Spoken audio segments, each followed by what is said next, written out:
Ramai isteri kena tinggalkan dengan suami sebab suami nak perempuan yang lebih cantik, lebih seksi. Lagi-lagi perempuan yang ada banyak lemak menggelebih ke bawah lengan. Jom, 3 senaman ni garanti boleh tegangkan lengan anda supaya tak nampak menggelebih lagi. Jadi suami tak cari perempuan lain dah. First exercise, we're gonna do shoulder touch, shoulder raise. So sentuh bahu in this position, cari bangku apa-apa, badan tegak, sentuh, 1, lurus, relax. 2, 3, 4, angkat perlahan-lahan je. 5, 6, 7, 8, 9, 10. Okay, next one. Siku ke belakang, jangan ke tepi. Buat push up sikit, naik balik. 1, perlahan-lahan je.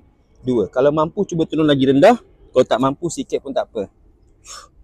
4, 5, 6, 7, 8, 9, 10. Okay, relax. Lepas tu lutut tolak ke depan, pelan-pelan tahan je. 1, 2, 3, 4, 5, 6, 7, 8, 9, 10. Relax. Lengur tangan. Dada pun tegang, perut pun tegang. Oh, bagus untuk perut jugalah senaman ni. Dan kepada semua orang, semua senaman 3 senaman ni, bila dah habis semua 10 repetition, rehat kejap 30 saat ke 60 saat, lepas tu sambung round yang kedua pula. Cuba dalam 10 minit, buat sebanyak yang anda boleh. Lagi banyak, lagi bagus. Dan kalau anda nak senaman-senaman yang lagi mudah, follow saya. Sebab setiap hari saya ada banyak kongsi video senaman yang mudah, lagi-lagi bagi mereka yang sibuk bekerja tu.